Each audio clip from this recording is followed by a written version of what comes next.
A Special Forces soldier is reborn in the college entrance exam hall. The moment he opens his eyes, he crashes into the female invigilator, leaving her face covered in blood. The dozens of people in the exam hall are all stunned. The teacher immediately threatens to call the police and cancel my scores. I take one look at the exam paper, good grief. It's the same set of questions I've aced countless times. I finish writing it in just an hour. I become the first person since the founding of the nation to get a perfect score in liberal arts. The Education Bureau holds an emergency meeting overnight, only to discover that the female teacher's background is tougher than all of them combined. 6 investigators show up, sitting across from me with fierce expressions. I silently pull out the 10 million lottery ticket I just won and slap it on the table. Now, it's your turn to beg me. My name is Lu Jianqiu, Special Forces King, IQ 180, on a secret mission at the border. Then I open my eyes, and I'm reborn. The time is June 7th, 2010, and the place is the college entrance exam hall. My identity, a mediocre high school senior with long hair covering my face, utterly hopeless. Good news. I've been reborn 13 years ago, an era full of golden opportunities. Bad news. The exam starts with a Chinese language test paper, and I haven't written a single word. Classmate, wake up. A female voice comes from beside me, urgent and angry. I've just time traveled, and my mind is fuzzy. One second I was lurking in the jungle, the next I heard voices and a chill shot straight up my spine. My first thought was that I'd been discovered.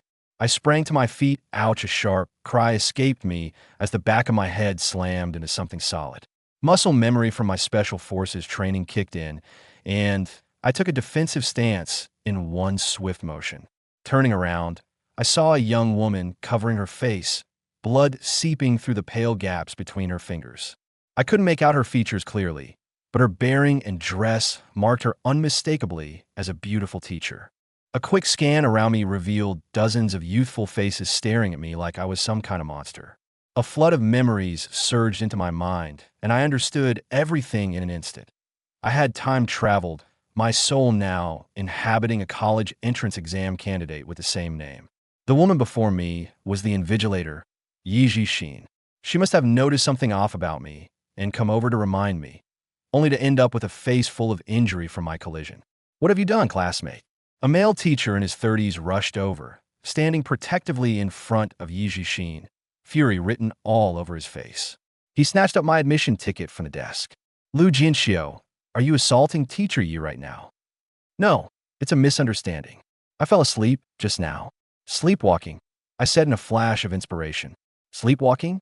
This is the college entrance exam. Do you take everyone for fools? The male teacher laughed angrily.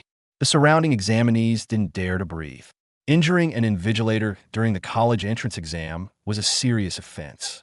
At the very least, I'd be given a demerit and disqualified at worst. I'd be in deep trouble. I glanced at my test paper. It was blank 0 score awaiting. I had just been reborn, and my future was about to be ruined. My mind raced.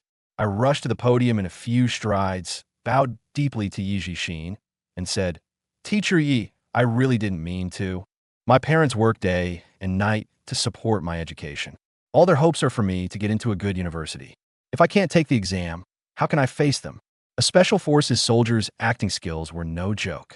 My eyes reddened, on the verge of tears, looking pitiful. Xin, holding her nose, saw my sincere, yet terrified expression and softened. She was kind-hearted by nature and didn't want to ruin a student's future because of herself. She said softly, Teacher Wang, I think he really didn't mean it. After all, this is the college entrance exam. It determines a person's entire life. Forget it. Teacher Wang insisted on reporting it, but couldn't resist Xin's plea, so he relented and agreed to deal with it after the exam. I was touched and thanked him repeatedly. Returning to my seat, I opened the exam paper and was thrilled this set of questions. I had done it countless times in my previous life. The 2010 college entrance exam Chinese paper was exactly the one from the 5 years of college entrance exams, 3 years of simulation book. In my past life, I had an extraordinary memory, able to remember everything at a glance. The standard answers were crystal clear. I was set. An hour later, the answer sheet was filled with beautiful, semi-cursive script. Teacher Wang pretended to walk by, glanced over, and was stunned. He He never expected that this problem student could write so beautifully. He had practiced calligraphy for over a decade, but felt inferior. After handing in the paper, I took the initiative to find the two teachers, left my phone number, and thanked them for their leniency. Yi Xin wrote her name and number in delicate small characters. Yi Xin, 189 x times x times x times x. Xin, what a nice name. I sincerely praised her, and she blushed. As I walked out of the exam hall humming a tune, a fat guy weighing over 200 Jean bumped into me from the crowd. Jogo, what's got you so pleased? Wang Duo Jean, my best buddy, a brother from another mother. We grew up together since childhood, the kind who would go through thick and thin for each other. As soon as we sat down to order, he looked at me with a gossipy expression. Bro Chio, have you heard? A real badass showed up in exam room 32. He beat up a teacher during the exam, a female teacher. She was beaten beyond recognition, blood everywhere, a horrible sight. What kind of rich kid must he be to be that arrogant? I put down my chopsticks. I was in exam room 32. Wang Duojin's smile slowly froze. Holy shit. Lu Jianqiu, you dumbass. You hit the proctor? Are you sick of living? He exploded on the spot. He pulled out his phone to call for backup. I stopped him and explained the whole story. After hearing it, he chugged a pot of tea to calm down, then patted his chest like a 200-pound baby. That scared the hell out of me. But bro Chio, you're about to become famous. Rumors spread faster than I thought. That night, we were partying wildly in the classroom, tearing up books and scattering papers to celebrate the end of high school. Suddenly, a group of 6 people burst in, 2 school administrators, one of whom was Dean Ma Hong, 2 Education Bureau officials, and 2 police officers. The students privately called him Flood and Beast. His face was as dark as if it were about to rain. Lu Jianqiu, come with us. The entire class turned their gazes toward me in the corner. Wang Duojin stepped forward, shielding me with his 200 Jean body.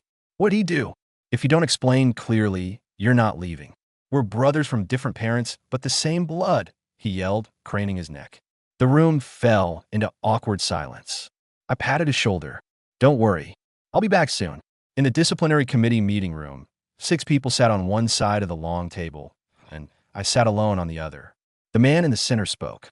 I am Gao 1, head of the college entrance examination coordination team. He paused.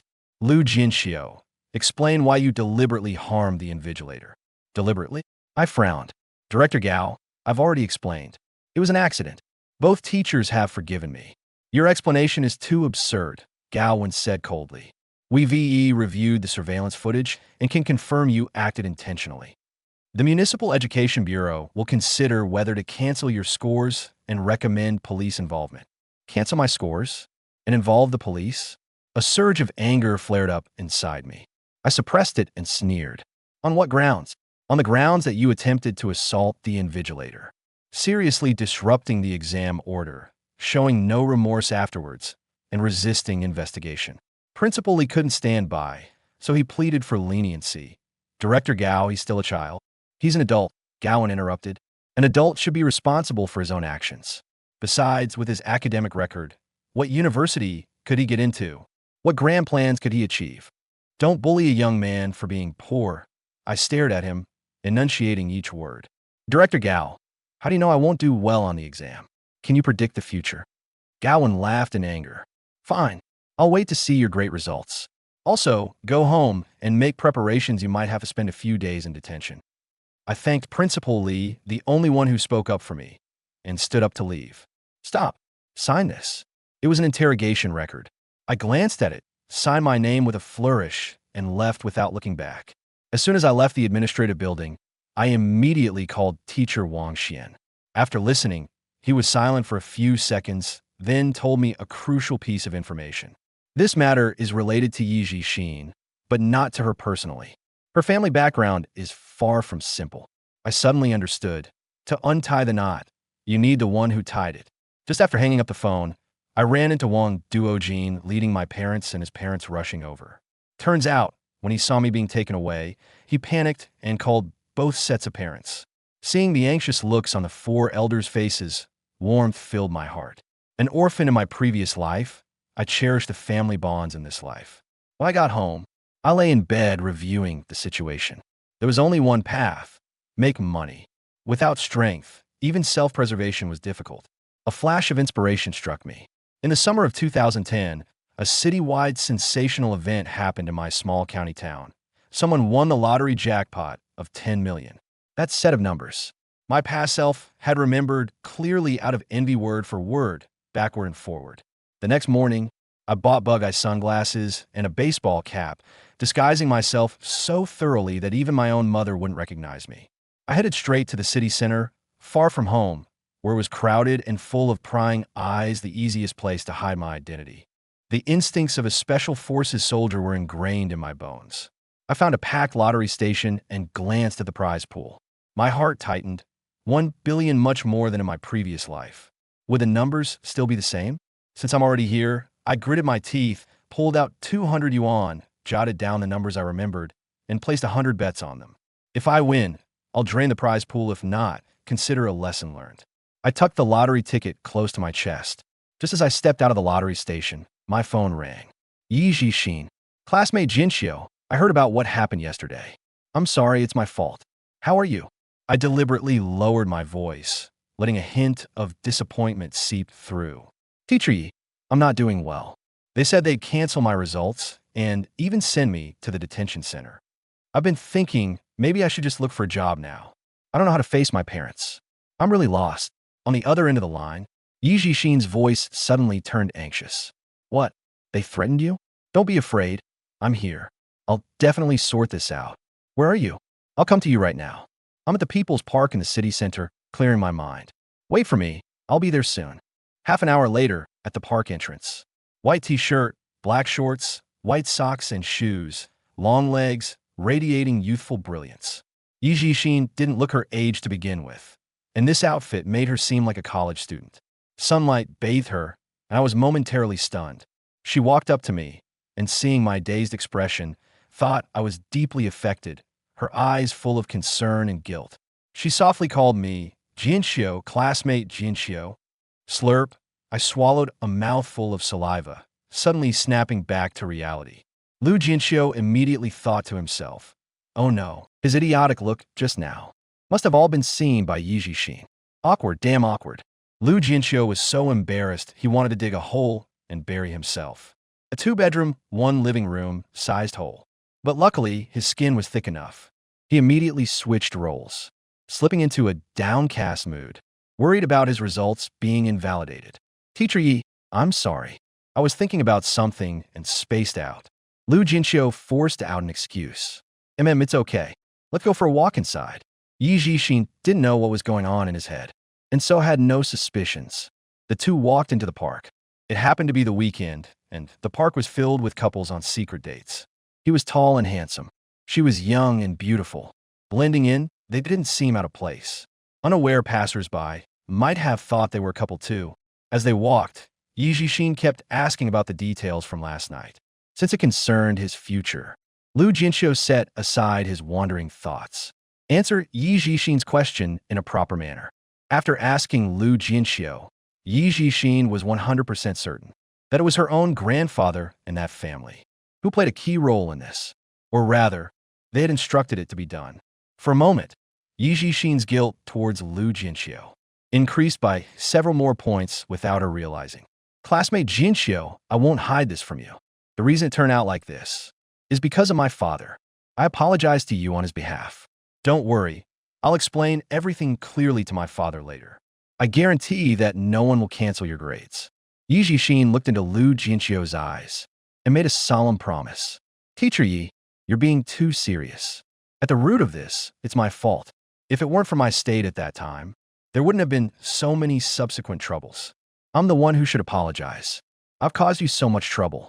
Lu Jianqiu looked at the cultured and reasonable, beautiful and kind-hearted Yi Jixin and couldn't stop praising her in his heart. Yi Jixin's weight in Lu Jianqiu's heart increased once again by several points. The two of them walked along, stopping now and then. Their conversation started with academic performance and delved deeper into hobbies and interests, eventually touching upon life ideals and philosophical topics like the meaning of life.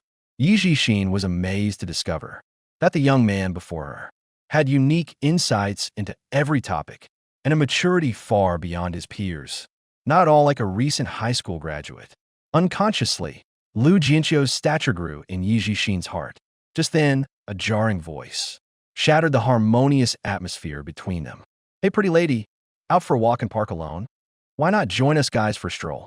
Three punks with dyed, yellow hair suddenly appeared before them, blocking their path. Seeing Yi Jixin, who looked like a celestial maiden, all three flashed lecherous grins, their brazen eyes roving over her body. The speaker was the tall, leading punk in the middle, a cigarette dangling from the corner of his mouth. Looking like he deserved a slap. The three of them were full of thuggish airs, clearly not good people at first glance. Yi Jixin ignored them, tugged at Lu Jianqiu's arm, trying to slip past the three, but the three punks refused to let them, moved right and blocked their way again. "Don't go, pretty lady. Meeting like this is fate. Let's get to know each other, deep in this bond of fate. How about I take you to a movie? I heard there's a new one called Going West that's pretty good." Ha ha ha. The leading punk flashed a lecherous grin, and a set of yellow teeth that could knock someone out with the stench, with no intention of stepping aside. "Move it, or I'll call the cops." Yi Jixin instinctively pulled Lu Jianqiu back, positioning herself in front of him as protection. As a teacher, protecting her students was her duty and responsibility. Lu Jianqiu's heart was moved once again, still thinking about her student even in a moment like this. Good teachers like this were rare. "Yo, the pretty lady's got quite the temper. Call the cops? We just want to get to know a pretty lady, that's all. Didn't do anything wrong, so we ain't scared of the police." The leading blonde punk stuck like a stubborn plaster, showing no fear at all, clearly a thug seasoned by society's beatings. Just as he finished speaking, the blonde suddenly reached up and plucked the lit cigarette from his mouth. Without any warning, he jabbed it toward Yi Jixin's face. Yi Jixin was so terrified her face drained of color. She instinctively stepped back. Her ankle twisted, and she nearly fell. Lu Jianqiu was about to act, the cigarette in the blonde's hand, stopped halfway and then pulled back. Then the three blonde punks, like crazies, burst into loud laughter. Lu Jianqiu's temper flared instantly. He steadied Yi Jixin. Lu Jianqiu stepped in front of her, shielding her behind him. "Get out of my way." Lu Jianqiu's eyes shot two piercing cold glints. He said coldly to the three, "Un mur de roue aura graduellement émergé." His gaze swept over the three yellow-haired punks, and they instantly felt a chill creep down their necks. It was like prey being stalked by a hunter. They were stunned for a few seconds. Then the three yellow-haired punks turned furious from embarrassment. They wondered inwardly, how could the three of them have been scared just now? This guy before them was indeed much taller than them, but based on their years of rough and tumble experience in the streets, they could tell at a glance he was just a student. Three of them dealing with a single student. It would be a piece of cake. "Damn it, who the hell do you think you are? You haven't even grown your hair yet, have you? And you want to play the hero saving the damsel? Get the hell out of here if you know what's good for you. Don't disturb me getting close to this beauty."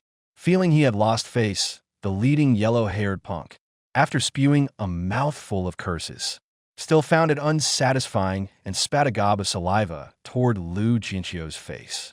Lu Jianqiu pulled Yi Jixin along. He turned slightly and dodged nimbly.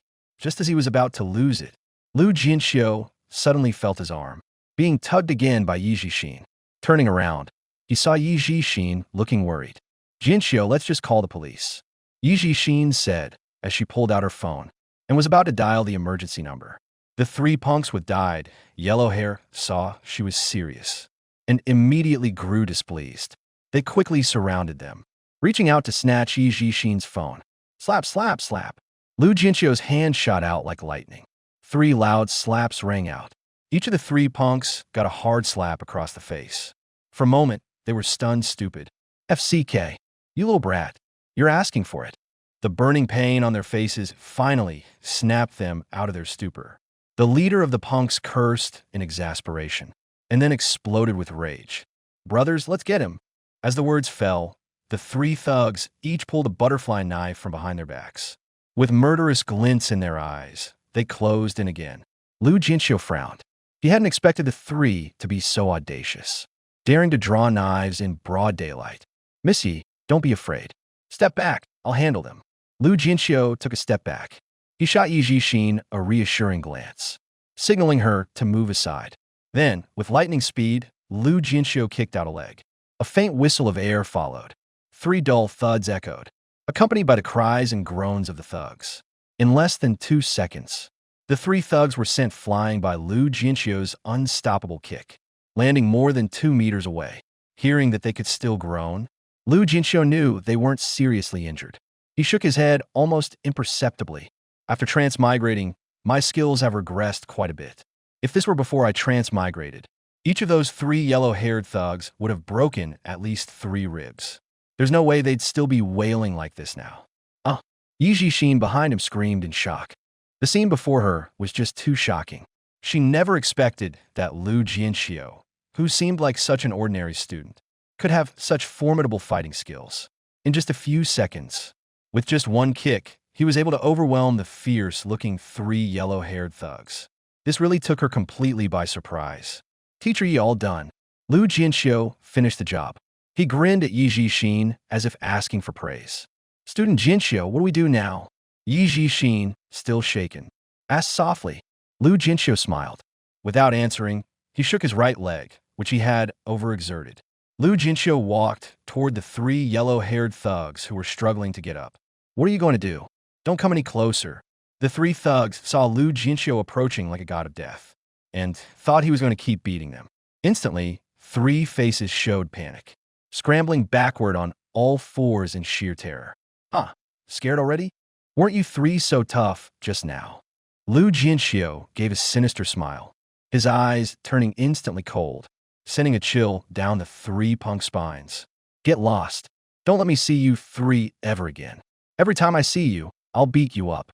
Seeing some bystanders starting to gather from afar, Lu Jianqiu didn't want to cause any unnecessary trouble. He gave a threat and told the 3 punks to scram. No matter how society develops, scum like them always exist. Even if he called the cops on them now, they would be released after just a few days. So Lu Jianqiu lost the desire to keep fighting them to the death. The 3 punks felt as if they had received a pardon. No time to pick up the butterfly knife he had dropped. He immediately fled with his tail between his legs. Looking at the 3 butterfly knives left behind by the dyed hair punks, Lu Jianqiu casually kicked, sending 1 knife flipping up, then gave it another casual kick, the knife tracing a graceful arc through the air, before splashing into the nearby lake, raising a spray of water. He repeated the move twice, and all 3 butterfly knives were forever buried at the bottom of the lake. Student Lu, how did you get to be so skilled? The 3 punks had already vanished without a trace. Looking at Lu Jianqiu, who had remained calm and composed throughout, Yi Jixin asked in surprise, if I told you I was gifted from a young age, taken under the wing of a highly respected martial arts master, and after more than a decade of diligent training, I've now mastered a formidable skill. Would you believe me, Teacher Yi? Lu Jianqiu suddenly realized he had revealed too much in front of Yi Jixin. Mind racing, he instantly came up with a quip to deflect, trying to bluff his way through. As if I believe you. Your moves just now were crisp and decisive, without any hesitation or wasted motion. It doesn't look like a traditional martial arts style. Instead, it has a military feel. Am I right? Yi Jixin gave Lu Jianqiu a sideways glance and voiced her guess. Impressive, Lu Jianqiu thought, startled. He sighed inwardly. He hadn't expected Yi Jixin to have such keen insight. He had only used 2 moves, yet she could already deduce the origin of his fighting style. Teacher Yi, your eyes are like lightning. You saw through my skills at a single glance. I am truly impressed. To be honest, I've been obsessed with special forces movies since I was a kid. The moves I just use are all from those movies. Pretty cool, right? Since he had already been seen through, Lu Jianqiu didn't deny it. He immediately latched onto another excuse. Having traveled here, he simply couldn't explain the true origin of his abilities. In a panic, he could only make something up. Student Jianqiu, are you brushing me off? Or do you think I'm not trustworthy? That you can't tell me about this? Yezidin sighet disappointedly.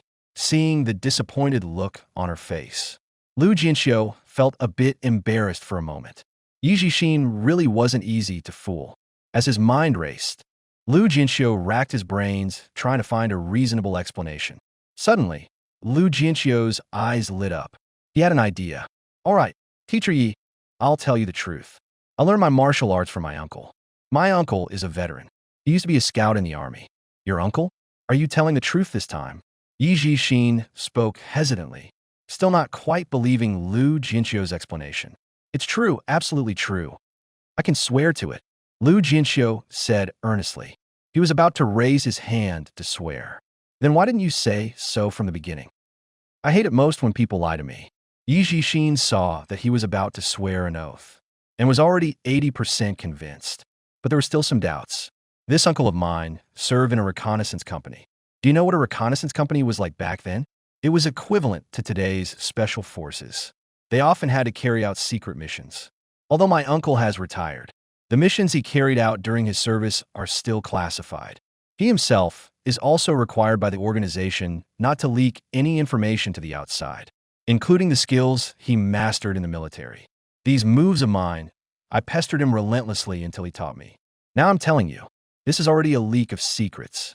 Lu Jianqiu's words were half true and half false. The uncle he spoke of was none other than Wang Duojin's father, Wang Debao. Wang Debao had indeed been a reconnaissance soldier and had real skills.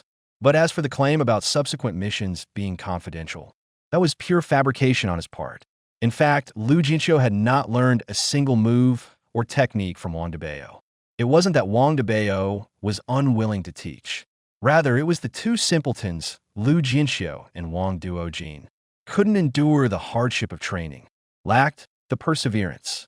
This explanation not only explained the origin of Lu Jianqiu's skills, but also why Lu Jianqiu was unwilling to tell her, although it still sounded a bit far-fetched to outsiders. In the ears of Yi Jixin, whose identity was not ordinary, it was exactly what she wanted to hear, and she found it very reasonable instead. Stop. Since it involves a secret, then let's stop here.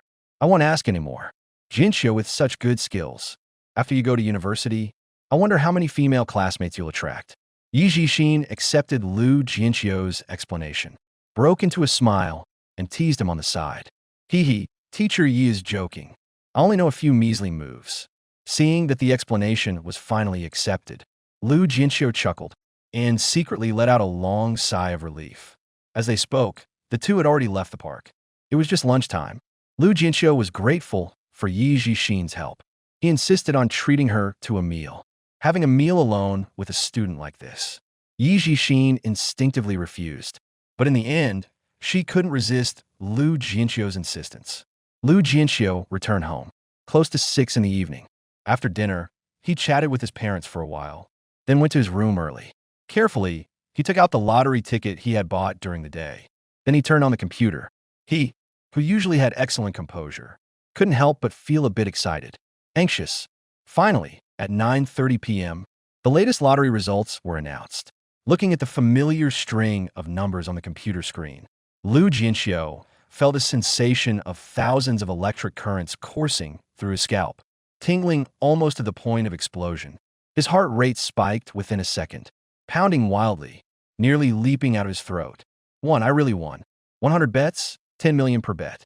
A full 1 billion. Lu Jianqiu instantly got as excited as a 150-pound kid, punching the air wildly in his room, screaming in silence. The reason he didn't make a sound was fear of alerting his parents.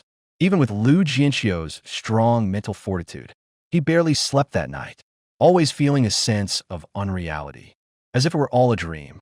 And once he woke up, he'd be back in his old world, with a 1 billion lottery ticket gone. Early the next morning, bloodshot-eyed Lu Jianqiu walked out of his bedroom, yet still unusually pumped. He wolfed down a few quick bites of breakfast, then went back to his room to pack some old clothes, grabbed his ID and bank card, and headed out. Watching her son acting strange these past 2 days, Mom Lu looked at Dad Lu with some confusion. Is something up with Jianqiu? Something feels off about him these past couple of days. A woman's sixth sense is just different. What could it be? He just finished the college entrance exam. He must be out having fun with his friends. He's been cooped up for 3 years. Let him go. Lu's dad didn't think much of it. After leaving the neighborhood, Lu Jianqiu took a taxi straight to the Jiangnan Province Lottery Center. Halfway there, the driver turned on the radio.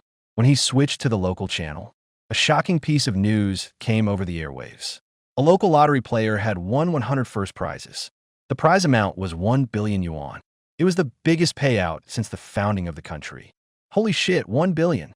That's more than anyone could spend in 8 lifetimes. Who the hell got so damn lucky? Damn, it's not another lottery center director, is it? The taxi driver was utterly stunned by the billion-dollar jackpot. His words were filled with endless envy. Grumbling, the taxi pulled over by the roadside in front of the Jiangnan Province Lottery Center. Suddenly, it seemed like the driver realized something. The eyes that secretly glanced at Lu Jianqiu had a different look in them.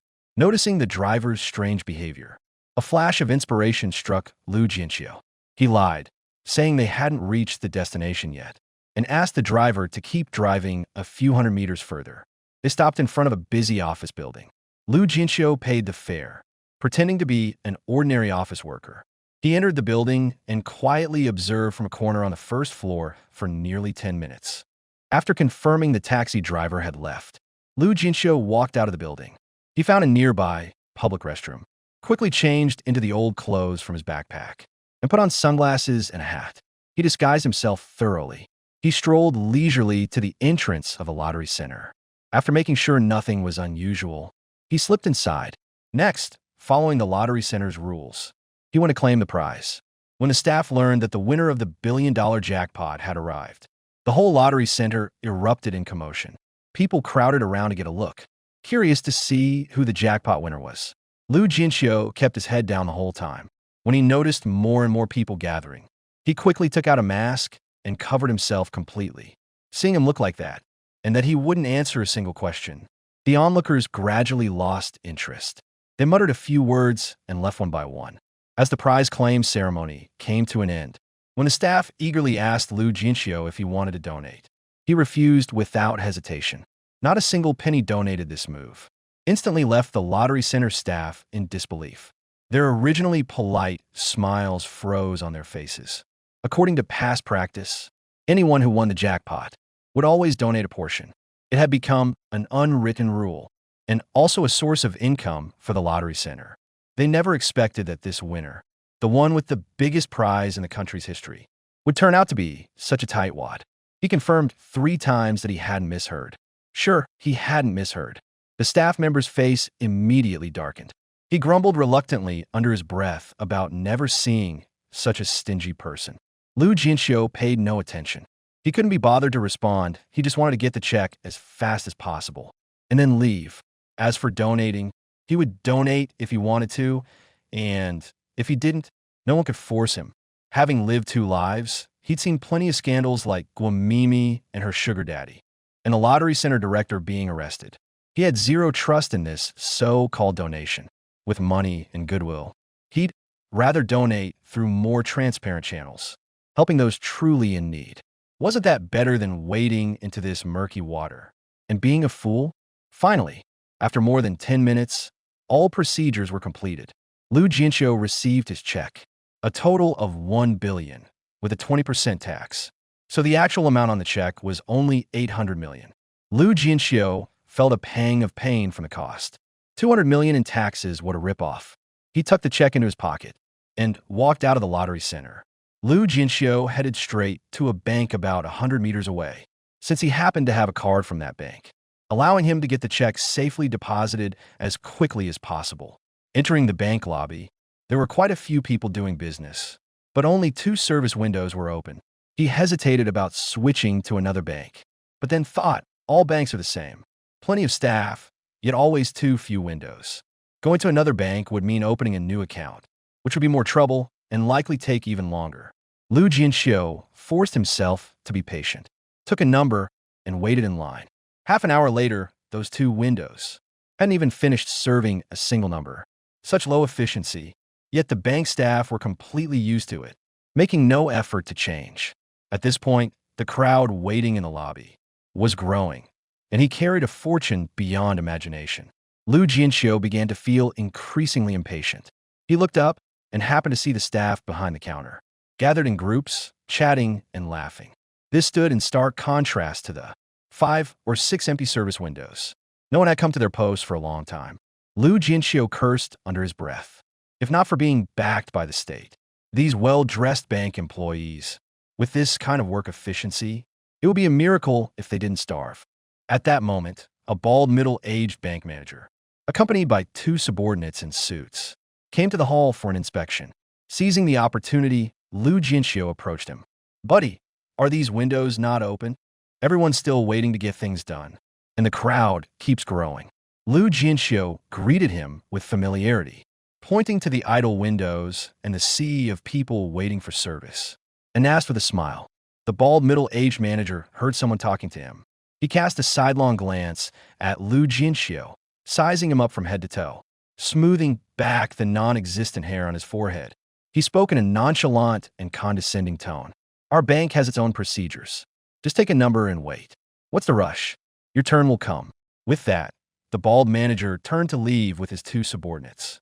"I'm not the one in a hurry, it's your slow service. I took a number half an hour ago, and not a single person in front of me has been served yet. They say the customer is king. Looks like you guys think you're the kings here."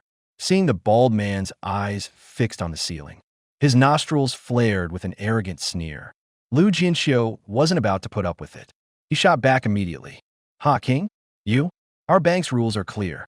If you can wait, wait. If not, the door's right there. Goodbye and good riddance." The bald manager sneered contemptuously, jerking his chin toward the door, the meaning crystal clear. "Take it or leave it. If you don't like it, get lost." Ha! A real snob who judges people by their appearance. Just then, a BMW came speeding up and stopped at the bank entrance. The bank security guard was about to shoo them away when the bald-headed boss scolded the guard and dashed out the door like a shot. Before he could catch his breath, he had already put on a fawning, groveling expression and shamelessly bowed and scraped to a middle-aged lady stepping out of the BMW. "Oh my, President, what brings you here? Quick, quick, please come in." "Right this way," the bald-headed boss stooped as he ushered the lady inside. Manager Zhao, business has been a bit heavy this month, so I need more cash on hand." "No choice. I'm here to withdraw some cash," the lady replied in a familiar tone. The manager, Zhao, she referred to, was none other than the bald-headed middle-aged boss. He was the deputy manager of this branch. "Business is booming for you, Boss Lee, with money rolling in every day, a small matter like withdrawing cash. Doesn't he require you, President Lee, to come in person? Just have one of your subordinates handle it. We'll make sure everything is taken care of properly." Manager Zhao flattered and eagerly led the wealthy lady inside. The wealthy lady, surnamed Lee, was the owner of a thriving company with assets in the tens of millions. She was a major private client of this branch. As Mrs. Lee entered, she saw the crowded lobby and immediately furrowed her brow. "Manager Zhao, so many people. How long will I have to wait in line?" Mrs. Lee frowned with displeasure. "What are you saying, Mrs. Lee? You are the VIP among VIPs in our bank. We would never keep you waiting. Xiao Wang, notify them right away. Have them open an extra counter inside, exclusively to serve Mrs. Lee." Manager Zhao spoke smoothly and immediately instructed a subordinate behind him to go inform the counter staff inside. President Lee's furrowed brows immediately relaxed, revealing a satisfied smile. "President Zhao, that's very kind of you. Thank you. But is this really appropriate? Everyone else is still waiting." President Lee smiled and glanced at the queue in the lobby. "Nothing wrong with it. The customer is king. Wholehearted customer service is our bank's consistent principle. A distinguished guest like you, President Lee, is our bread and butter. How could ordinary people compare? Of course, we have to provide excellent service." President Zhao shamelessly flattered, without a blush or a missed beat. Upon receiving the notice, the staff inside had a window ready in less than 2 minutes. They signaled to President Zhao. "Everything is set." President Zhao smiled obsequiously and ushered President Lee toward that window. Suddenly, a figure flashed before him. A silhouette blocked his path. President Zhao looked closely and saw the young man who had been persistently asking him questions earlier. "Young man, step aside. Don't block the way." President Zhao's face turned cold. He was about to push Lu Jianqiu aside to make way for President Lee. "I'd like to ask, why does this lady get a special window as soon as she arrives, while the rest of us have to wait here?"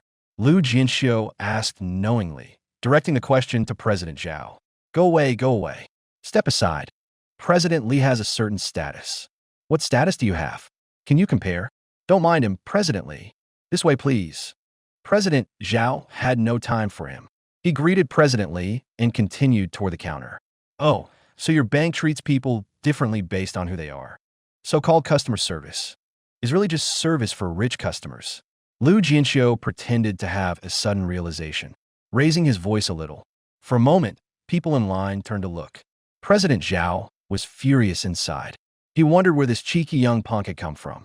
He signaled another subordinate with his eyes, having him continue guiding President Li forward, while he himself stopped. Stop, Lu Jianqiu. Manager Li walked a few steps away. Manager Zhao's face instantly turned from sunny to overcast, staring coldly at Lu Jianqiu. Young man, what's the matter with you? Are we here to cause trouble? Director Zhao coldly questioned. Making a scene? I'm here to deposit money. She is here to withdraw money. It's still saving money anyway. It brings you greater benefits, doesn't it? How come she gets a dedicated window service as soon as she shows up, while we still have to wait miserably? Isn't this unfair? Lu Jianqiu sneered, upon hearing the young man before him speak of fairness. Manager Zhao's face instantly showed contempt. Fair, young man. There's no such thing as fairness in this world. All roads lead to Rome. Some people are born in Rome, while others are born to be beasts of burden. Do you think this is fair? There's a deposit machine over there. If you don't want to wait, you can go over there and store it yourself. I warn you, stop shouting, or I'll have the security guard kick you out. Manager Zhao didn't have time to argue with Lu Jianqiu. He still had to go and attend to CEO Li. He turned around to leave. Are you sure you won't regret this? Seeing that he was about to leave, Lu Jianqiu asked one last question. Hearing this, Manager Zhao looked Lu Jianqiu up and down again carefully. His entire outfit, altogether, didn't cost more than 200 yuan, although he was carrying a bag. From its deflated shape, it couldn't hold more than 50,000 yuan at most, although sometimes there are low-key clients who like to play the fool to catch the wise. He had never seen anyone as low-key as Lu Jianqiu. Stop talking nonsense. If I don't take good care of that one now, that's when I'll really regret it. Manager Zhao pursed his lips. Then I'll take my leave. Lu Jianqiu asked back mischievously. The door's right there. Goodbye and good riddance. Manager Zhao couldn't wait for him to leave and pointed toward the main door. Lu Jianqiu got a full taste of the bank's discriminatory treatment. He witnessed the cold and harsh realities of the world. Turning around, he went to the ATM. After withdrawing the remaining few hundred yuan from his card, holding his bank card in hand, in front of everyone, he snapped it in two and casually tossed it into the trash bin. Lu Jianqiu walked out of the bank without looking back. President Zhao, who had just finished accompanying Manager Li to withdraw money, happened to see this scene, shook his head as if looking at a fool, sighing inwardly. Kids these days. After walking a few hundred meters outside, he saw another local city commercial bank, Chongqing Bank. Without a second thought, Lu Jianqiu stepped into this bank. At Chongqing Bank, there were also quite a few people waiting to conduct business in the lobby. Lu Jianqiu glanced around. All the windows were open. Everyone was queuing up in an orderly manner. Compared to the previous bank, it was a world of difference. What made it even better was that with so many customers handling business, the waiting time was quite long. The bank had specially arranged several staff members to walk around the waiting area, helping customers fill out relevant forms in advance. Lu Jianqiu entered and was about to take a number on his own when a warm-hearted young lady approached him, tall and slim, with a sweet face. Her long black hair was tied up at the back of her head. Dressed in a black professional skirt suit, she looked both exceptionally capable and approachable. Sir, how may I help you? Before Lu Jianqiu could speak, the young lady's sweet voice had already sounded. I'd like to open an account and deposit some money. Lu Jianqiu gave a smile, telling the truth. All right, please come this way. Then, guided by the young lady, Lu Jianqiu took a number and filled out some forms in advance. Before long, the same young lady came to remind him. It's your turn now. The young lady handling Lu Jianqiu's business was also a pretty young woman. After receiving Lu Jianqiu's documents and ID card, she quickly issued his bank card. Lu Jianqiu didn't take it. Instead, he pulled out the 800 million check and placed it on the counter. Thank you. Could you please help me deposit some money? Sure, no problem. I'll process it for you right away. The young lady was very patient. Smiling, she took back Lu Jianqiu's bank card, his ID card, and the check. But when she opened the check and saw the amount, She was dumbfounded and rubbed her eyes in disbelief. Then, under the desk, where others couldn't see, she fiercely pinched her plump thigh. A sharp pain shot through her thigh instantly. Only then did she confirm she wasn't dreaming. She hadn't misread it either. An 8, 10 zeros, minus the 2 zeros after the decimal point. That was a full 800 million yuan. 800 million. The young lady was so shocked she almost froze on the spot. Who would have thought that this young man, though somewhat handsome in appearance, dressed in ordinary clothes, could produce 800 million at the drop of a hat? Not just at their branch, but even at their head office. Had they ever encountered such a huge personal client? "Yes, sir. Are you sure you want to deposit all of it?" the young lady at the counter asked, her voice trembling. With a nervous expression, she swallowed hard. "Yes, I'm sure." Lu Jianqiu had expected the young lady's nervousness. Even he, when he first received the check, felt his heart pounding wildly. But by now, he had gotten past the initial shock and had grown calm instead, with an air of casual indifference. "Okay, please wait a moment. For such a large amount, I need to consult my manager." The young lady confirmed she hadn't misheard and said softly, "Such a huge sum." In all her years as a teller, this was the first time she had ever encountered it. As a mere bank teller, this was the first time in her life she had encountered something like this. Fearing there might be something wrong with the check, she was eager to report this to her superior. Lu Jianqiu smiled and nodded in agreement. With permission granted, the young lady sped off toward the internal office behind the counter. Too nervous, she knocked over files on the desk along the way, scattering them across the floor, but she didn't have time to pick them up. Shortly after, a woman in her early 30s followed the young lady back to the counter. After a nod and a smile, the woman picked up the check for 800 million yuan from the table and scrutinized it carefully. After confirming repeatedly that the check was not forged, the woman's face also showed barely concealed shock. But she had worked at the bank for over a decade, and while she hadn't encountered many huge deposits, she had seen quite a few. "Mr. Lu, I apologize, but since your deposit amount is so large, I need to consult our bank manager again. Please bear with us for a moment longer." The woman gave an apologetic smile.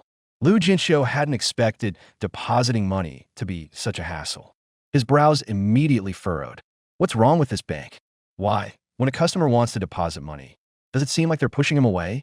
Seeing his expression, the young woman thought he was displeased and quickly added, "Mr. Lu, could you please step into our VIP lounge and rest for a moment? I'll notify our branch manager immediately." Soon, Lu Jianqiu thought it over. The bank card was already issued, and at this point, switching to another bank would be just as troublesome. Besides, this bank's attitude was indeed good, so he patiently nodded in agreement. Seeing him agree, the young woman breathed a sigh of relief. She hurried out through the back door and led Lu Jianqiu into the VIP lounge. The VIP lounge was a world apart, with interior decor that could only be described as luxurious. The seats were no longer the iron benches outside, but custom-made high-end leather sofas. The coffee table was laden with fruits and desserts, along with premium soft drinks that Lu Jianqiu had never seen before. There were only 5 or 6 people inside, and the atmosphere was very quiet. A window dedicated to handling VIP business was open. Seeing someone enter, the few people in the VIP room turned their heads for a brief glance. Seeing it was a young man in ordinary clothes, they averted their gazes once more, returning to what they had been doing. The young woman led Lu Jianqiu to a seat, respectfully handed him a bottle of drink, murmured an apology, and hurriedly left. Not long after, the young woman reappeared, accompanied by a capable-looking woman around 30 years old. As soon as the capable woman appeared, she immediately drew the attention of the others in the VIP room. A few who clearly knew her even enthusiastically stepped forward to greet her. The capable woman acknowledged each of them, exchanged a few brief pleasantries, and then came over to Lu Jianqiu. "Mr. Lu, hello. I am Li Zi, the manager of this branch. It's a pleasure to meet you." The woman introduced herself gracefully and extended her right hand to Lu Jianqiu with a broad smile. Lu Jianqiu was somewhat surprised. He quickly and subtly looked over the woman who claimed to be the branch manager. He hadn't expected that a branch manager would be such a young woman. In his stereotypical impression, bank managers were all like Manager Zhao from the previous bank, middle-aged, balding, and male. slick and greasy. But this manager Li Zi looked to be under 30, stood at least 1.7 meters tall, with a charming face and a curvaceous figure.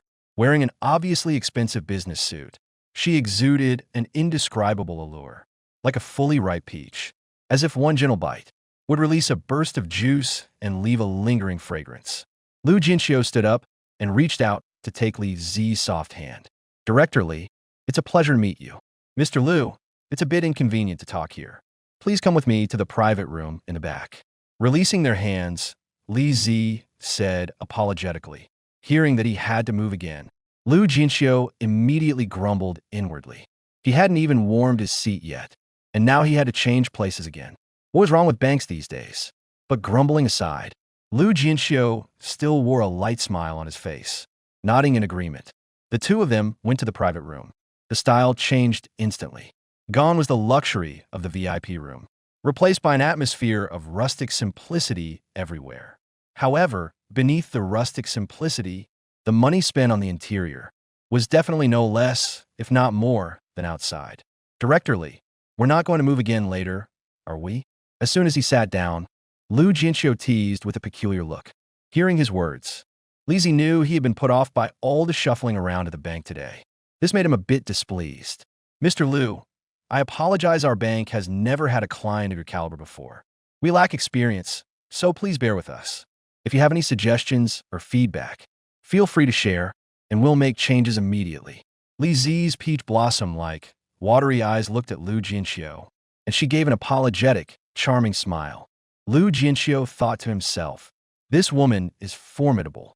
With the phrase, our bank, she instantly bridged the gap between client and bank, giving a sense of being respected and the illusion that one was the bank's owner. Coupled with her mature, alluring appearance, it was likely that most men would lose their composure in her presence. Falling at her feet, I wouldn't call it a suggestion. I just hope we don't have to move around so much next time. It'd be nice if we could resolve things quickly. Lu Jianqiu didn't hold back. He chuckled and bluntly stated his only dissatisfaction. Thank you for your valuable advice, Mr. Lu. I'll notify everyone shortly. Starting today, our bank will change. Mr. Lu, you are truly young and promising. Li Zi followed up on Lu Jianqiu's words, showering him with praise. Although Lu Jianqiu knew she was intentionally flattering him, he still couldn't help feeling a secret pleasure inside. If I may ask, Mr. Lu, regarding this fund of yours, do you have any plans for it? After a round of praise, Li Zi turned the conversation to Lu Jianqiu's use of the funds. This was the real reason she had personally received Lu Jianqiu today, having such a big client drop from the sky. If this money had just come in and was immediately transferred out again, she would truly be devastated. With this 800 million, her branch's deposit attraction task for this year could be completed several times over half a year early. The branch's year-end performance, their ranking would absolutely leave all other branches in the dust, placing them at the top. No matter what, she had to retain this fund. Hearing Li Zi's question, this secretly pleased Lu Jianqiu. For a moment, she couldn't help but fall into deep thought. As someone whose total savings from 2 lifetimes didn't even reach 6 figures, suddenly having 800 million, she really didn't know how to spend it. The subtext in Li Zi's words, Lu Jianqiu saw right through it. She simply wanted to keep this sum of money to generate performance for their bank. Out of the blue, Lu Jianqiu recalled a joke. 2 beggars were discussing how they would spend money if they got rich. One beggar said, when I have money, I'll buy 2 buns at a time. One to eat, one to throw away. The other beggar was unimpressed and said contemptuously, with your narrow mindset, a little money and you're already wild and out of control. Waste is disgraceful. If I had money, I'd buy 2 basins to wash my feet. One for the left foot, one for the right foot. It's both comfortable and not wasteful. When Lu Jianqiu first saw this joke, he almost burst out laughing, and in his mind, he mischievously added a line. When I have money, I'll buy a big house. 2 bathrooms, one for pooping, one for peeing. Now that he really had money, was he really going to fulfill this vulgar fantasy? Thinking of this, Lu Jianqiu curled his lips. He almost let out a laugh, seeing Li Zi's gaze gradually turning strange as she looked at him. Lu Jianqiu realized he had gone off track. Ahem, I haven't thought about that yet for now, but I definitely want to do some investing. Lu Jianqiu straightened his face. Following Li Zi's lead, he continued. Hearing this, the weight lifted from her heart. Her smile became even more charming and radiant. For the next half hour, Li Zi personally stepped up and gave Lu Jianqiu a detailed introduction to over a dozen different financial plans. Each one was described in the most extravagant terms, as if they were only found in heaven and never on earth. Lu Jianqiu couldn't help but admire Li Zi's solid professional skills. An ordinary person, after being coaxed by her like this, would absolutely be willing to stake their entire fortune and life on it. But Lu Jianqiu was not an ordinary person. Although he had never purchased any financial products, with his superior memory and computational skills, Lu Jianqiu quickly selected the most suitable plan from over a dozen options.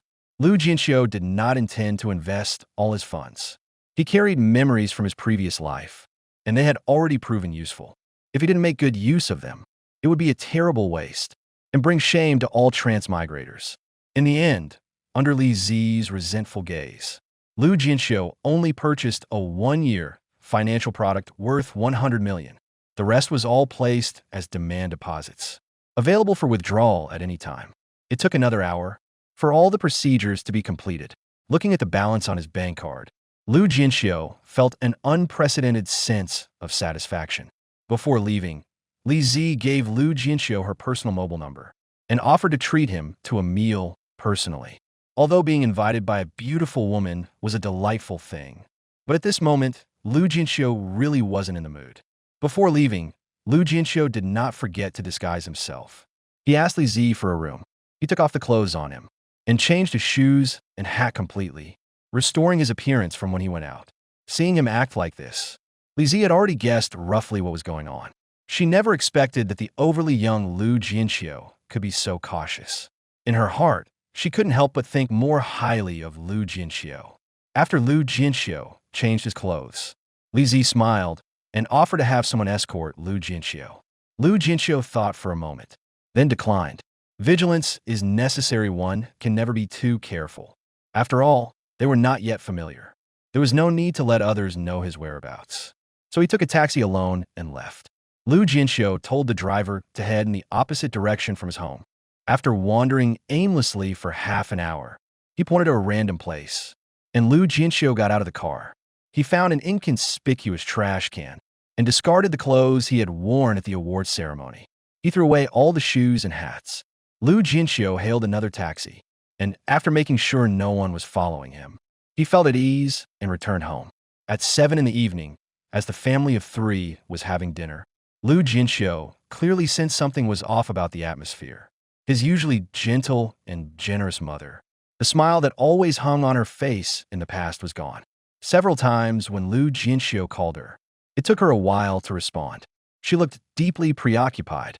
For dinner, she made Lu Jianqiu's favorite braised spare ribs, but had mistakenly used salt instead of sugar. It was so salty, it was practically inedible. His usually witty and humorous father today was also unusually silent. A hint of worry revealed between his brows. Couldn't be hidden. Dad, Mom, what happened? What's wrong with you two? Lu Jianqiu seized an opportunity and asked. Actually, Lu Jianqiu had a rough guess in his mind. His family had no relatives. Ever since he could remember, he had never seen his grandparents, his maternal grandparents, or any other relatives. It was as if his parents had been orphans since childhood. When he was little, Lu Jianqiu had asked his parents, why do other children have grandparents, maternal grandparents, uncles, and other relatives, but he had never seen any? At that time, his parents' expressions turned extremely grim. After a long silence, his father sighed and told him something. He, like other children, also had grandparents, maternal grandparents, and other relatives. However, they lived in a very faraway place, and he would have to wait until he grew up before he could go see them. That night, Lu Jianqiu got up to pee. He vaguely heard his mother crying from his parents' room.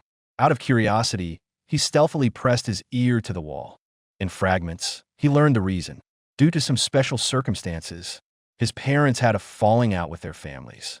Then they came to the current city to make a living, cutting off all contact with their relatives. That night, His mother's cries were especially heartbreaking. Lu Jianqiu felt particularly distressed.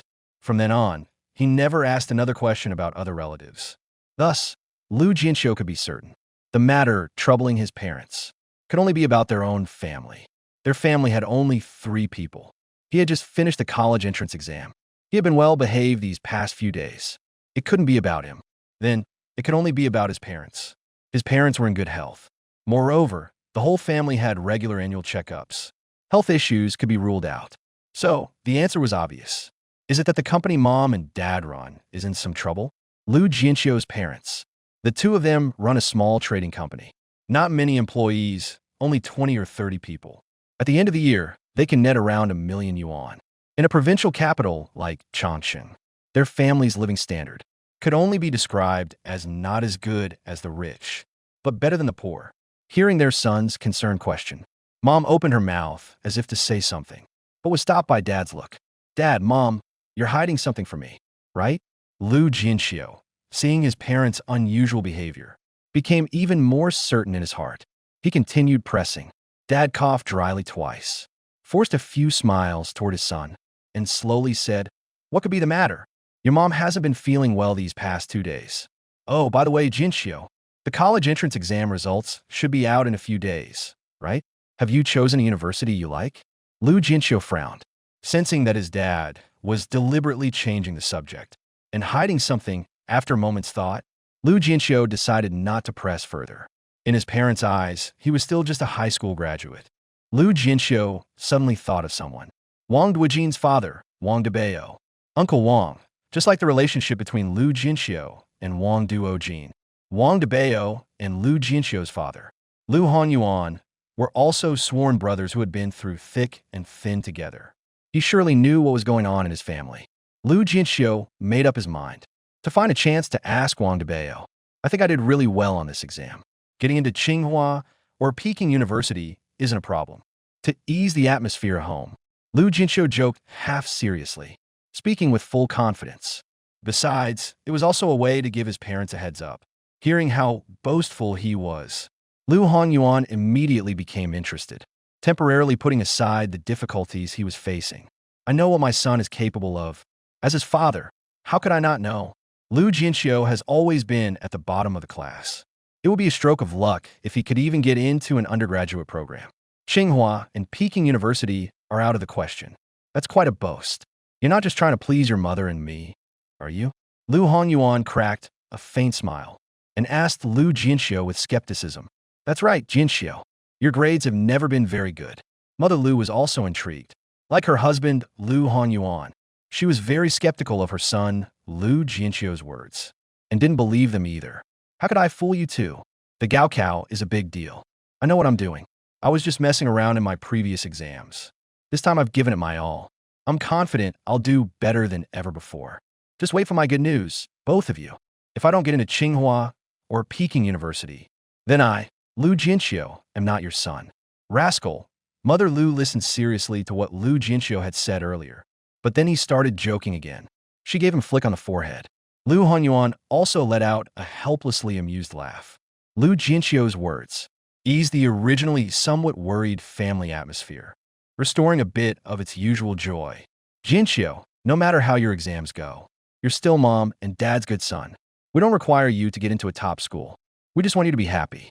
Mother Lu lovingly ruffled Lu Jianqiu's hair and said seriously, strangely enough, other parents all hope their sons will become dragons, and their daughters will become phoenixes, eager for their kids to stand out. But Lu Jianqiu's parents had never had such expectations. They didn't force Lu Jianqiu to have great grades or excel in other areas. They only hoped he could live a happy, burden-free life. The family chatted and laughed until nearly 10 o'clock. Only then did he go back to sleep. Upon entering the room, Lu Jianqiu took out his phone and called Wang Duojin. Hey, Qiuge, you finally remembered me. I called you during the day. Why didn't you pick up?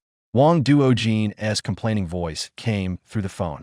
Indeed, he had been busy collecting the award and depositing money during the day. Wang Duojin had called him a few times, but Lu Jianqiu hadn't answered any of them. I was busy during the day and didn't notice. Forget that for now. Is your dad home? Is he asleep? Lu Jianqiu explained briefly, then directly asked about Wang Dabi's whereabouts. My dad just got home, and has he gone to bed yet? What is up, Xiuge? You need him for something? Want me to pass the phone to him?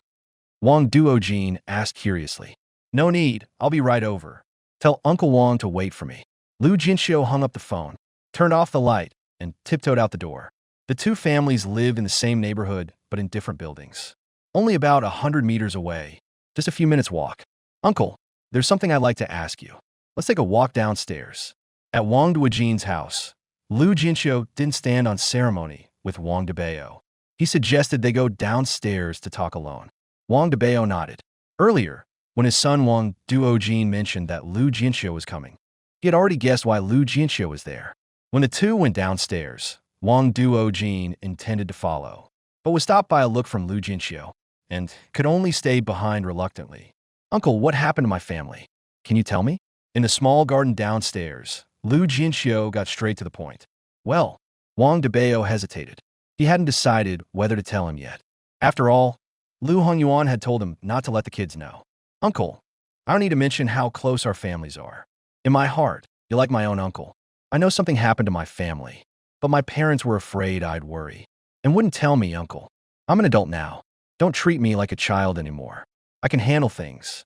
I also have a share of responsibility for family matters. Lu Jianqiu appealed to emotion, then reasoned with him. Wang Dabao looked at his nephew, who was as dear as his own son, and realized that he had truly grown up. Not only was he taller than himself, but from these few words just now, it was clear that his character had matured a lot. Wang Dabao sighed, pulled a cigarette and lighter from his pocket, and with a click lit the cigarette. Taking a deep drag, Wang Dabao slowly spoke. Jianqiu, I shouldn't be the one to tell you this, but since your parents didn't tell you, they must have had their reasons. However, seeing how mature you become, I'll go ahead and tell you. Your dad's company is facing a major difficulty. There's a batch of goods shipped to Europe. Were hijacked by pirates in Somalia. The cargo was taken. Your father spent a fortune preparing it. The cargo is worth tens of millions. It not only drained all the funds from your father's company, but also took out loans from a bank. If everything had gone smoothly, this deal would have made a huge profit. But now it's been hijacked, and the chances of getting it back are very slim. Even if we get it back, the goods are already overdue. The clients in Europe can't wait any longer. They're going to sue your father for compensation for the losses. Although the cargo was insured, it's still very difficult to get the compensation.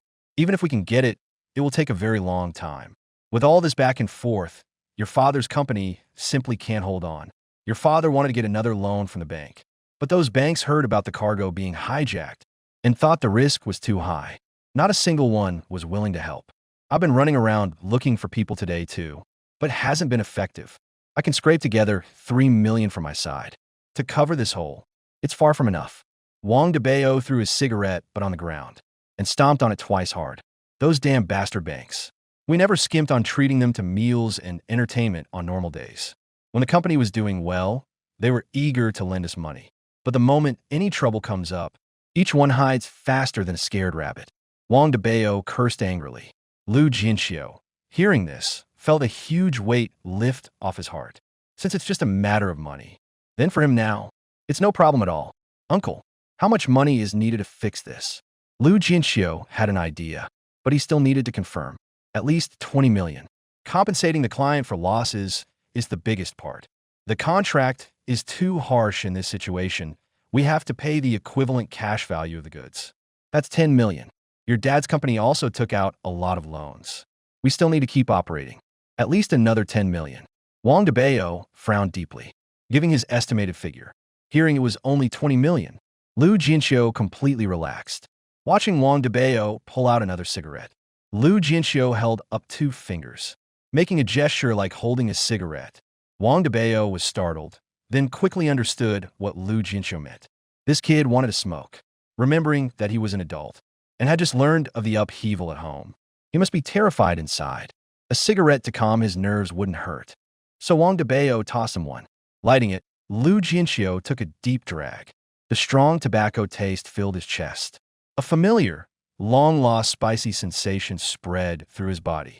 In his past life, he had also been a smoker. As a special forces soldier, The pressure he endured was beyond what ordinary people could imagine. Tobacco had become his primary means of relieving stress. Watching Lu Jianqiu's practice smoking posture, Wang Debao raised an eyebrow and gave him a kick in the butt. With such a seasoned smoking posture, "Kid, do you often sneak a smoke behind our backs?" Wang Debao took the opportunity to change the subject to avoid letting excessive pressure crush Lu Jianqiu. "How could that be? I'm a good student." Lu Jianqiu pretended to be in pain, rubbing his butt and hopping aside. "Uncle, is 20 million really enough?" Wang Debao was stunned, not expecting him to still be mulling over this. 20 million can ensure the company doesn't go bankrupt and continues to operate. To recover and improve, it would take at least 30 million. Wang Debao hesitated for a few seconds and gave a rough figure. 30 million. "Okay, I'll handle this." 30 million, spoken so lightly by Lu Jianqiu, as easily as 3,000 bucks. "You handle it, just a greenhorn. How are you going to handle it?" Wang Debao was a bit amused and exasperated. "Uncle, thank you." Lu Jianqiu flicked the cigarette, but gently between his fingers, sending it precisely into the ashtray. He smiled mysteriously. The next morning, as soon as Lu Hanyuan and his wife got to work, they shut themselves in the office to discuss a solution. Just when they were at their wits' end, the company's finance manager, Old Zhang, rushed into the office in a panic. "Boss, we've got money. Just got a call from the bank. Our company account just received 100 million. I've already logged into online banking to confirm. It's true." Old Zhang's face was flushed with excitement. He couldn't wait to spill the good news. Old Zhang, now 40 years old, had worked for Lu Hanyuan for over a decade and was one of the earliest employees to join Lu Hanyuan and his wife. They were also the absolute confidants of the couple. Lu Hanyuan and his wife treated Old Zhang impeccably. His salary increased year by year. Now his annual salary was over 300,000. As the company's financial manager, Old Zhang knew best about the company's profitability. The bosses, Lu Hanyuan and his wife, only made about $1 million each year. Being able to pay Old Zhang such a high salary, for him, who only had a college diploma, was simply a blessing from a past life. Although Old Zhang didn't say anything, he was always deeply grateful to Lu Hanyuan and his wife in his heart. On a daily basis, he treated the company as his home. No matter what problem arose, he would rush to handle it. As long as Lu Hanyuan and his wife were around, he was willing to work for them for a lifetime. What? Upon hearing Old Zhang's words, Lu Hanyuan and his wife were both stunned. The current situation of the company, they knew very well. The company's outstanding accounts receivable. At most, it's less than 2 million. Of all the banks they could reach, not a single one was willing to offer a loan. The company was at a critical juncture, hanging by a thread. If no more funds could be found, that precarious situation would soon become irretrievable disaster. How could a sudden windfall of 100 million fall from the sky at such a time? Lu Hanyuan and his wife could hardly believe their ears. Where did the funds come from? Who was the payer? After a brief moment of shock, Lu Hanyuan asked the critical question. "It was transferred from a personal account. The account name is your son's name, Lu Jianqiu." Old Zhang handed the freshly printed bank statement over to Lu Hanyuan. He was puzzled the boss's son was only 18, having just finished the college entrance exam a few days ago. Where could he have gotten so much money? What? Lu Hanyuan and his wife were shocked once again by Old Zhang's words. Lu Hanyuan snatched the bank statement. Couldn't wait to see clearly. After confirming it was indeed their son's name, the couple exchanged a surprised look. Just then, Lu Hongyuan's phone vibrated violently on the desk. Lu Hanyuan glanced at the screen. It was precisely from his son, Lu Jianqiu. He exchanged a glance with his wife, Yunmingxiu. Lu Hanyuan answered the call. He turned on the speakerphone. "Dad, I just transferred some money to our company's account. 100 million. Have the company finance check if it's arrived." Their son's voice on the phone was exceptionally familiar, but the content of his words left the couple momentarily unsure how to respond. Dad, did you hear me? I transferred money to the company. Have the finance department check if it's arrived." Lu Jianqiu, seeing no response from his father after a long while, thought the signal was bad, raised his voice a couple notches, repeated himself. Lu Hanyuan swallowed involuntarily, feeling his throat a bit dry and itchy. "Jianqiu, did you really send that money? Where did you get so much money?" After a long silence, Lu Hanyuan asked in a hoarse voice. His wife, Jianqiu, standing beside him, was already extremely impatient. Before Lu Jianqiu could answer, she cut in. Jianqiu, tell Mom, where did you get all this money? Did you do something you shouldn't have? On the phone, Mom's voice suddenly rose, immediately making Lu Jianqiu's ears ring. Mom, don't worry, don't worry. Rest assured 1,000 times. The money is all mine. There's absolutely no problem. I can't explain it to you in a few words right now. I'm going to the company right away. I'll explain everything when I get there. Lu Jianqiu picked at his ear. He kept reassuring her. Okay, then come over quickly. Be careful on the way. Your father and I are waiting for you. When Jianqiu heard that her son was coming, relieved, she was not frightened by the amount of 100 million, but worried that her son had done something he shouldn't have. She had seen the world too. 18 years ago, she had seen sums of money greater than 100 million. But since leaving that home, she and Lu Jianqiu chose to rely on themselves. The couple did not have a strong desire for money, so their wealth accumulation was very slow. But this 100 million before them now concerned their only precious son. She couldn't help but become a little flustered. After hanging up, she sent old Zhang out. The couple then began to speculate on the source of Lu Jianqiu's money. But after thinking it over and over again, they racked their brains, but still couldn't figure out where their son had gotten this money. Let's wait until Jianqiu arrives and ask him then, Lu Jianqiu sighed. The couple ended their speculation. Actually, there was another possibility. Both of them had already thought of it, but tacitly chose not to mention it, because that possibility, for the husband and wife, was taboo. When they were forced to leave that place back then, they were forced to swear a poisonous oath, never to mention that place to outsiders for the rest of their lives. Half an hour later, Lu Jianqiu arrived at his family's company. The company was located in a rather remote office building in Chongqing Development Zone, occupying an entire floor, nearly 1,000 square meters. The reason for setting up the company here was because the rent was low and the space was large enough. Lu Jianqiu and his wife thought that substance is better than style. Rather than spending more money to rent a small office in the city center and making the whole company suffer together, it was better to rent a more remote place. Not only would the working environment be greatly improved, but the rent saved each year could be used to raise everyone's salaries and give bonuses. That was the real deal. Oh, Jianqiu is here. Hey, handsome young man, long time no see. How did your college entrance exam go? As soon as he stepped into his own company, several longtime employees who already knew Lu Jianqiu stood up warmly to greet him. Lu Jianqiu smiled and greeted each of them in turn, without putting on any airs as the boss's son. These familiar veteran employees, to Lu Jianqiu, who had few family members since childhood, felt like family. After exchanging pleasantries, Lu Jianqiu entered his father's office. A few newly hired female graduates, seeing him leave, became even more excited. So he's the boss's son. He's really handsome and has no airs at all. He seems like a really nice person. How come you're so familiar with the boss's son? The new female employees, somewhat infatuated, pulled the old employees aside and kept asking questions, prying for information about Lu Jianqiu.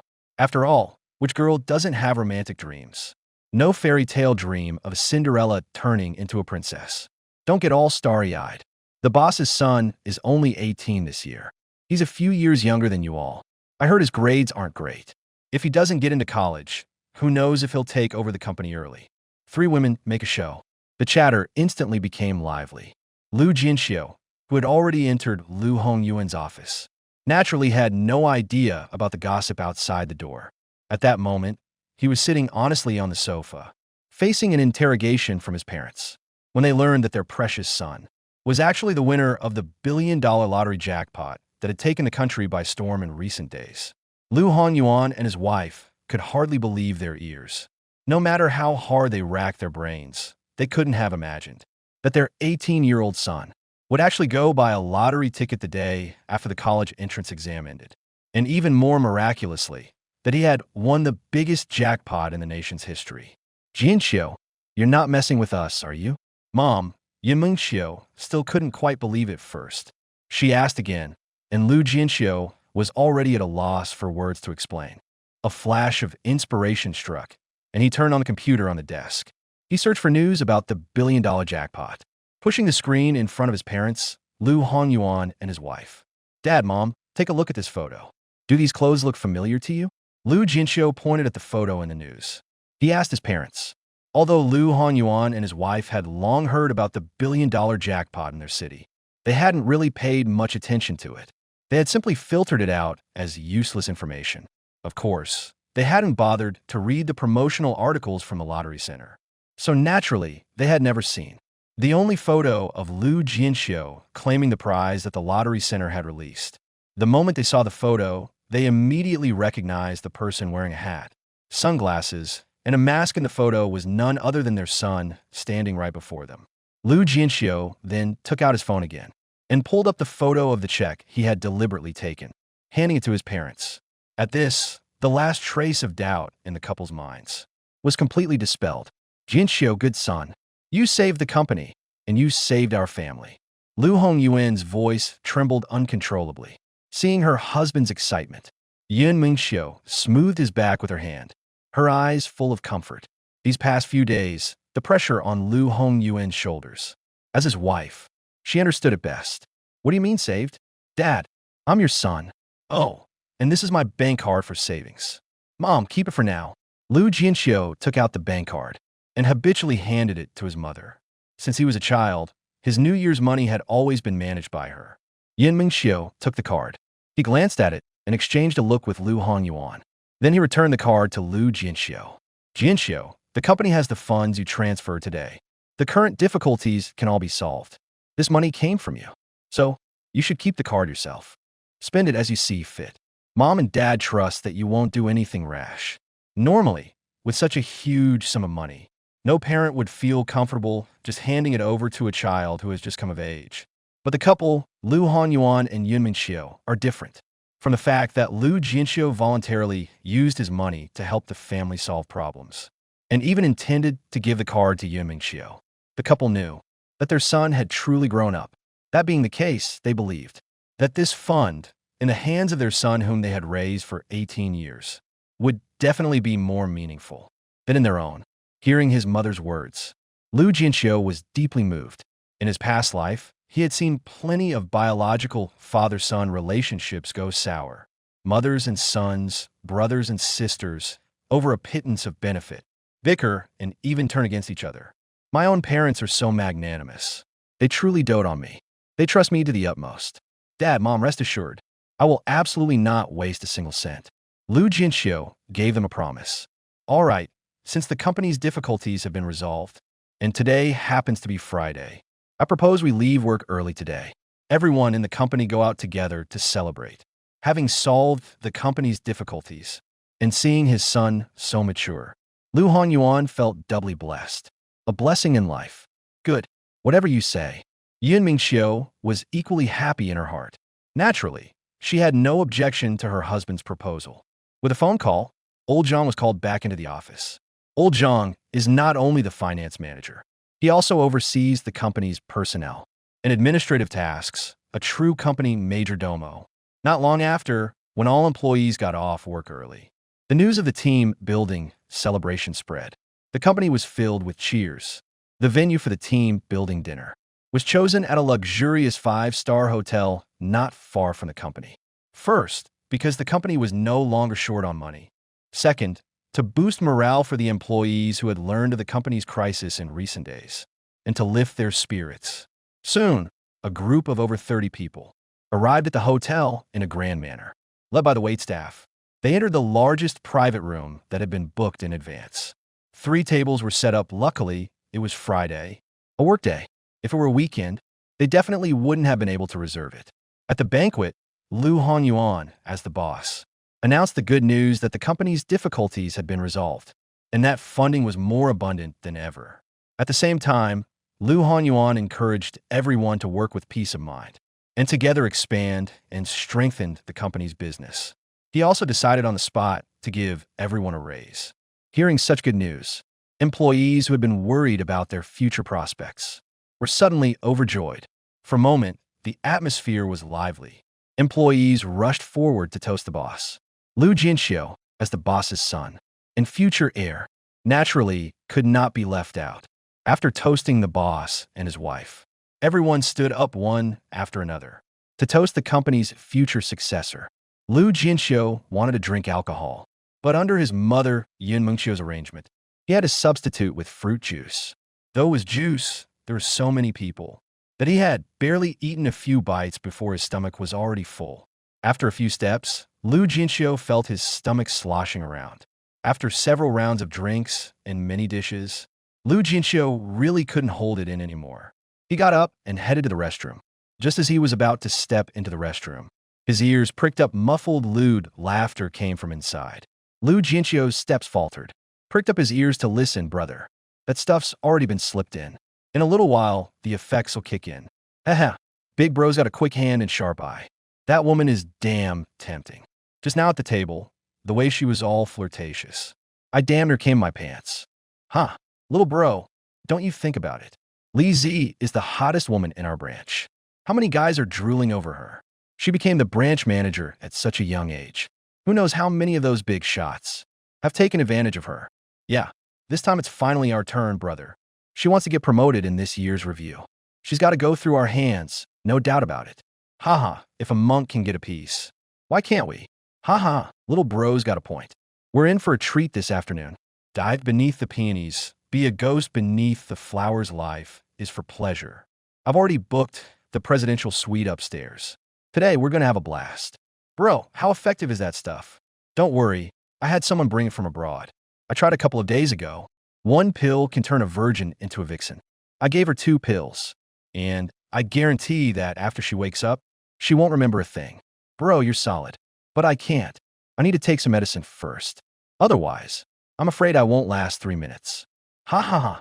So, it's 2 old perverts plotting to drug someone. Lu Jianqiu frowned, because he heard the name Li Zi, and she was also a bank president. Lu Jianqiu was 70% sure that this Li Zi was the Li Zi he knew. With a quick thought, Lu Jianqiu casually walked into the restroom. The 2 were birds of a feather. Suddenly seeing someone enter, they immediately fell silent, their lecherous smiles freezing. They frowned and looked at Lu Jianqiu. Seeing that he was a young man with a youthful face, the 2 relaxed. They hastily finished up and left the restroom. Although Lu Jianqiu didn't meet their eyes, he had taken them in completely with his peripheral vision. Both were middle-aged men around 50.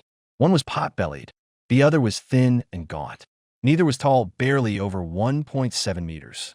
Their eyes were sunken with heavy bags underneath, clearly showing that their bodies had long been drained by wine and women. Lu Jianqiu nonchalantly finished his business and unhurriedly followed the 2. He planned to see what was going on. Not far away, the 2 entered a private room.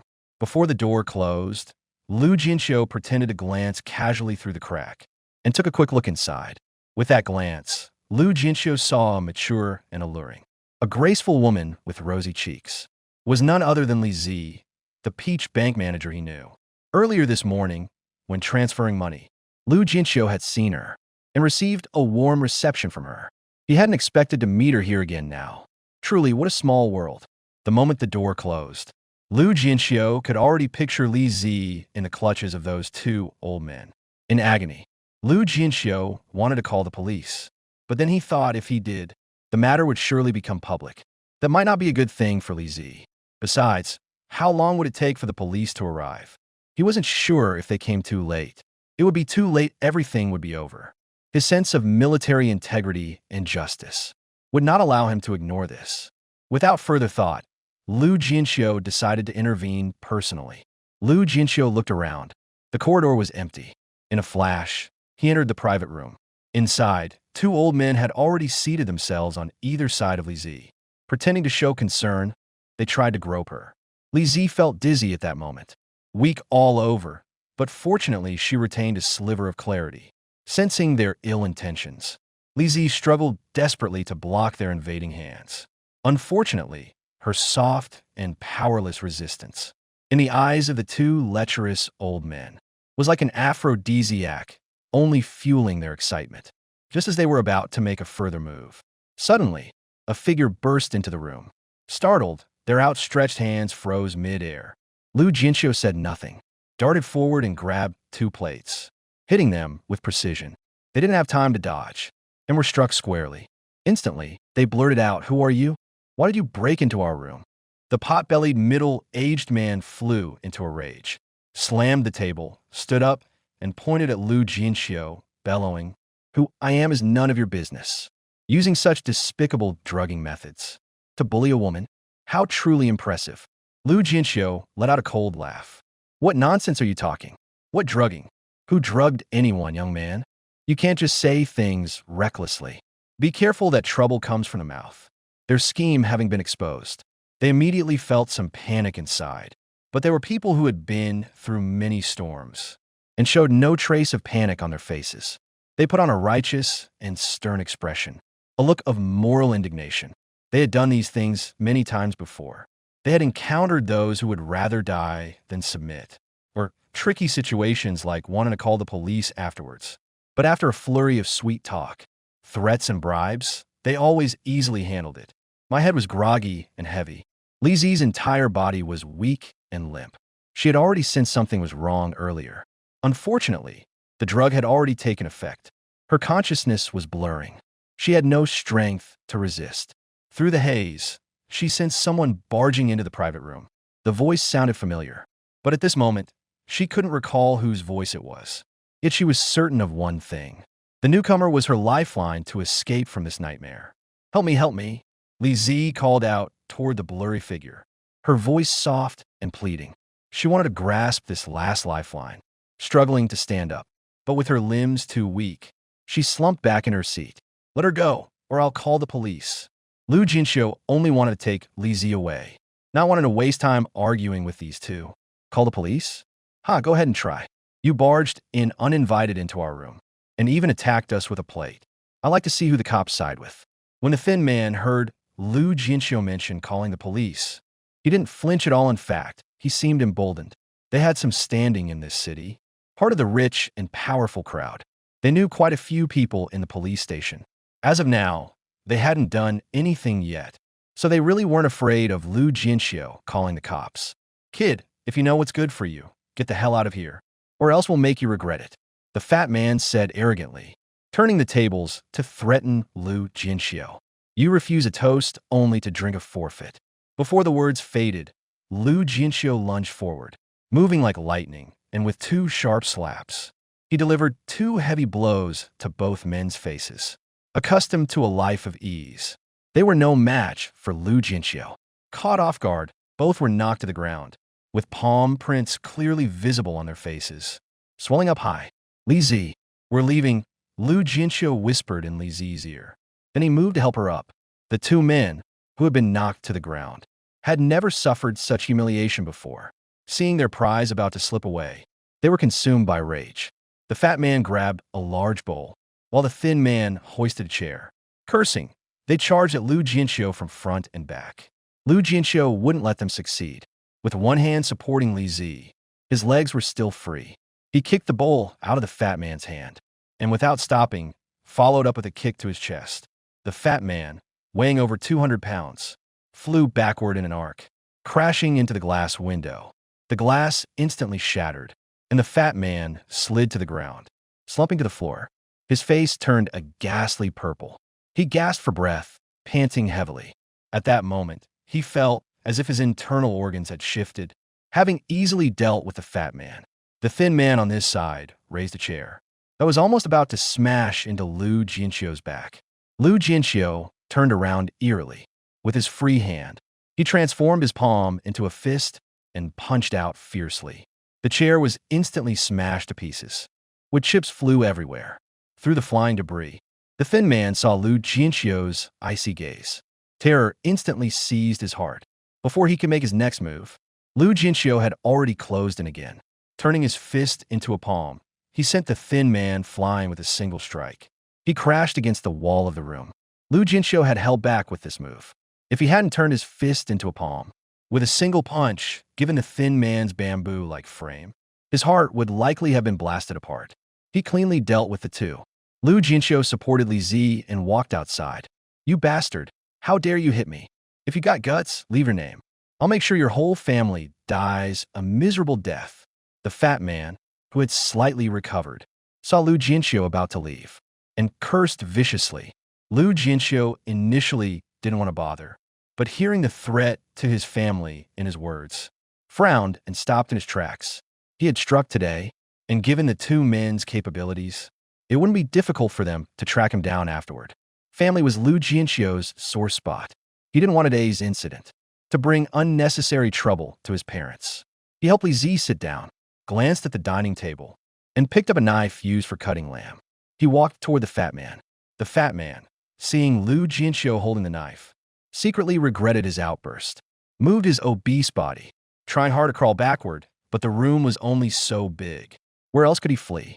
Seeing Lu Jianqiu walk up to him, he simply hardened his heart, gritted his teeth, and continued threatening, "If you have the guts, kill me today.